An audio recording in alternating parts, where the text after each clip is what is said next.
Drew Struzan is an artist who has been heavily involved in illustrating the Star Wars saga.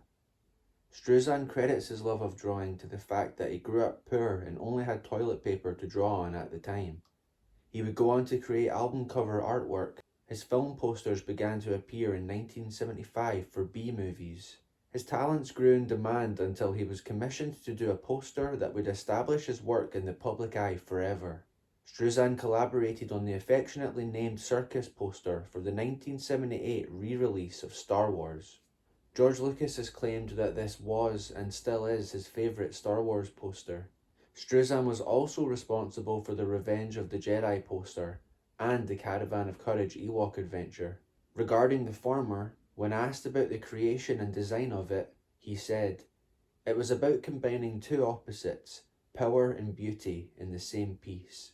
Throughout the 80s, he was responsible for creating posters belonging to some of the most iconic movies ever made, including Blade Runner, Indiana Jones, Back to the Future, and many more, cementing him as one of the most prolific movie poster artists of all time. Steven Spielberg talked about Drew's work on the Indiana Jones posters, saying, "I had to live up to the art that Drew was later going to do for the poster." And this statement only proves the importance of Drew Struzan's artwork for Lucasfilm. Seriously, do some research and see some of the incredible art he has created for so many of our favourite franchises. He also designed the original logo for ILM. In the 90s, he explored other avenues such as comic books, including work for Dark Horse Comics.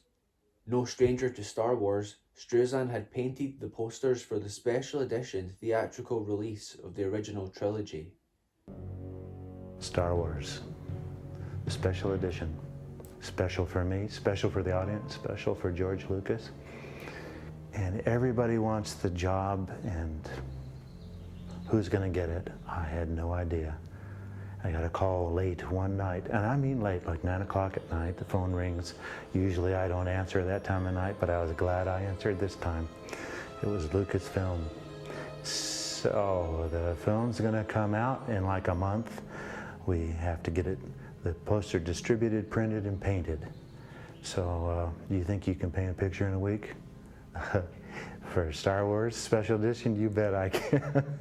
So right on the phone. So what do you want? I says, well, we have a basic concept that we've been working on for a year, some sort of what we like, but it needs the magic touch. They actually faxed it to me. I could look at it while we're on the phone. And as is the way with a creative, I had to stir the stoop and make troubles. I said, gee, one painting for 3 movies? After 20 years, don't you think it'd be nice to have 3? I said, well, what do you have in mind? He said, let's take advantage of this opportunity. We have 3 movies. When does that ever happen? They come out all at once. Let's do 3 posters and make it a triptych. And I talked for about 10 minutes about what I envisioned right on the spot. And they had artists sitting there at Lucasfilm drawing what I was talking about. And then they faxed it to me and they said, like this. I said, yeah, that looks good. And they said, okay. And that's how the job was designed, where the idea came from, and how I got started. They said, okay, do the first one. We need it in a week. Without a drawing, without a comp, without a color idea, I just began painting. And 1 week later, I had finished the first one and sent it to them. And then I had a week to do the next one, and a week to do the next one. And that was hard enough, but I had to have the 3 work together without ever seeing them together. I had to match and balance the colors without ever painting them together. So it was very difficult. It was a very difficult assignment. And that wasn't the hardest part. The hardest part was knowing that I had to outdo thousands of other artists who had been painting for 20 years trying to do the quintessential Star Wars. So I had my work cut out for me, and so it was an interesting assignment, but it still was the assignment of 20 years and the assignment of a lifetime, truly. But you can see here a copy of what happened. We know that when the posters were printed, they were printed separately, and if you had your eye on them and understood, you could put all 3 together and create one big picture. And this really is an example of a limited edition I did of the 3, where they were finally put together as one piece. And here you can see where the compositional idea came from. That they basically had this concept of making this asymmetric design that is, lopsided to one side. So I used that basic idea here, but repeated it in a mirror image on that side. So you can see it's exactly the same kind of composition going there. And then in the center, it's symmetrical. That is, everything's lined up on the middle. And that's where the basic concept came from. So you can see that there's also literal lines drawn that pass from the center right out through the action and the spaceships and the perspectives going this way and out that way, so that it becomes really one painting based on that one center point. And it's the only way I could get three to work together, only doing one at a time, and design it over the telephone. So it actually did work out good. It was probably until episode 1, it was probably the most widely accepted, reproduced, and collected posters of all time. And still, you know, a very marked place in poster history, if not film history, for paintings, because it still stands as the only triptych ever done to really stand together as one piece of art. Struzan has done dozens of Star Wars novel covers and art for other licensed Star Wars products over the years, and George would turn to him again to create the posters for the prequel trilogy. George personally requested Struzan's participation, and it was he himself who made the decision to go with an illustrated poster design for The Phantom Menace.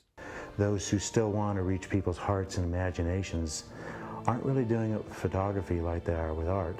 And what I'm referring to is an experience in my life when I asked George Lucas, why do you insist upon illustration to represent your works and your films? And why does he keep coming back to me more specifically? And his answer was pretty much the same as what I'm talking about, that is that art is able to reach the heart in a much more fantastic and beautiful and open-minded way than photography is, because photography seems to say, this is reality.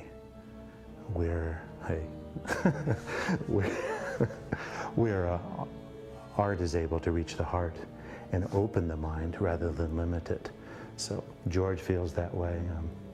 Steven Spielberg says, you know, when I paint E.T., he is more real than real. We can really see his heart.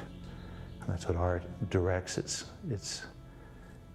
expression to, and is then a perfect marriage with science fiction, to see things you have never seen, feel things that you have yet to feel and experience, you know, go where no man has gone before. Apparently for its release, Lucas dictated that contractually, Struzan's poster was the only art the foreign distributors could use, and other than the text, it could not be modified in any way.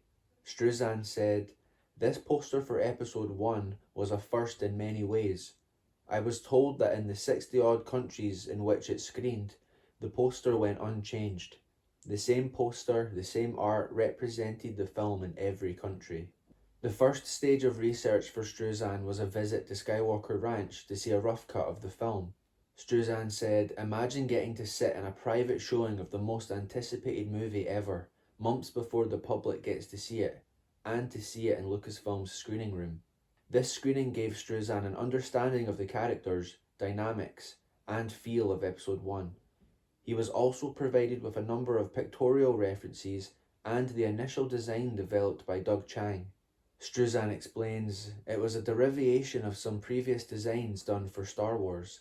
The black frame is from the special editions.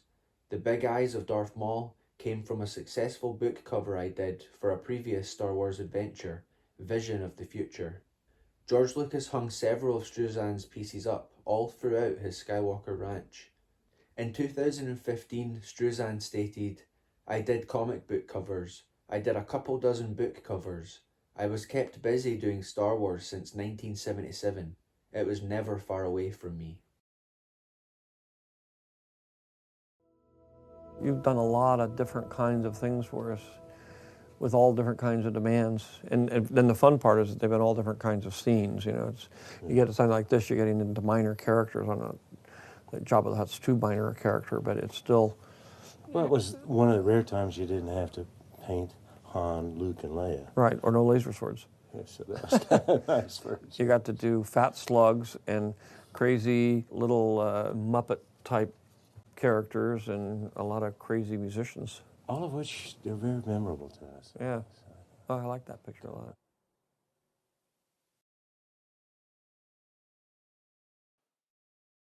It's an iconic pose for Han Solo. We don't Yeah, a lot of these actually. I think maybe because it's you that it has a little tinge of Indiana Jones in it, which is the pose, where he's kind of this serious, ready to go, iconic, tough guy look. Yeah, well, he's the same guy in alternate universes. Yeah.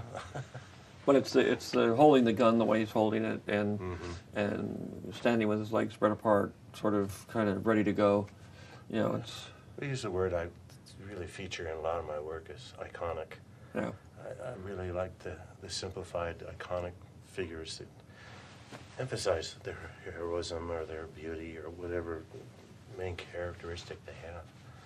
It's Well, I like enough the to- Chewbacca in this one too. He's very, Yeah, oh, he's handsome. yeah. He's also got a very good, handsome look. Yes, he does. You can even make Wookiees look good. It's got a wet nose, that's all you need.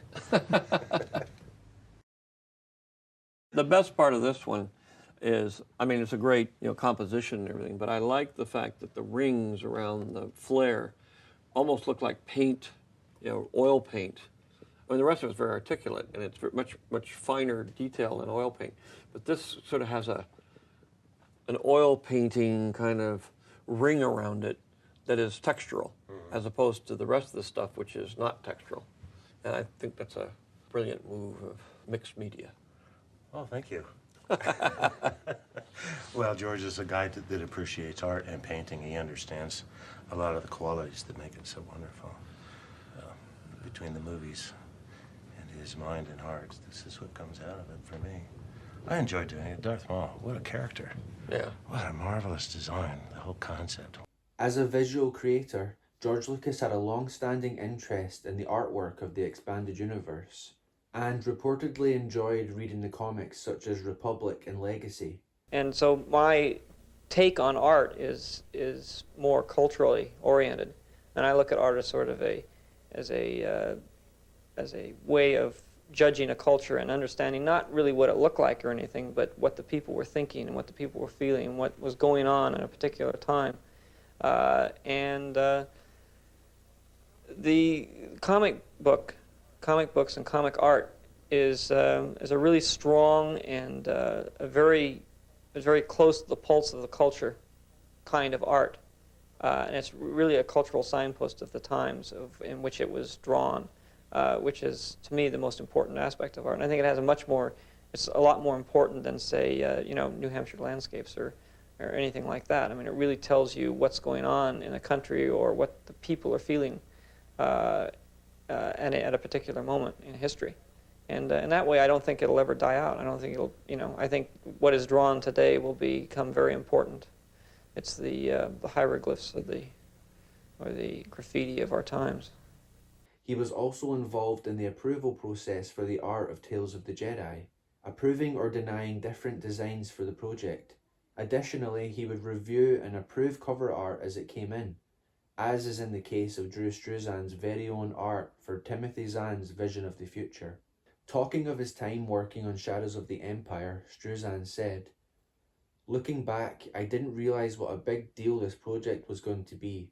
I had worked with Lucasfilm often by then. It was another opportunity for me to address their need for the art, which was always a delight with Lucasfilm. Honestly, how can I not have fun delving into the characters and riding along with their latest shenanigans? The Star Wars universe was always a fun place in which to play. Early on, the book covers offered me a lot of freedom of design. I liked that I also had the back cover over which I could extend the artwork, creating a greater background than, say, on a poster. That required a different approach in some ways, but also had the usual challenges of leaving plenty of room for added type. The Secrets of Shadows of the Empire sourcebook shared this from Drew. George Lucas and Lucasfilm don't give me a lot of information, they give me what they think is necessary. I've done this so long that they really trust me to sense the spirit of what they're trying to accomplish, which is what you're trying to do with the art anyway. I kind of make the characters iconic, beautiful, interesting, desirable. An emotional connection is what I try to create. It's not that I render a specific planet or something, as much as I'm creating an atmosphere. If you want the specifics, you'll read the book. The cover art is supposed to give you an emotional feeling of what's inside." He has done an incredible amount of work for the Star Wars Expanded Universe, including most of the Bantam era books. I'd like to use this connection to highlight the amazing contributions that Drew Struzan has given to the art of Star Wars.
I think art communicates with the heart, so I paint to the heart. I paint for the sake of love, beauty, truth, peace, and kindness. Art makes people happy and makes life worth living.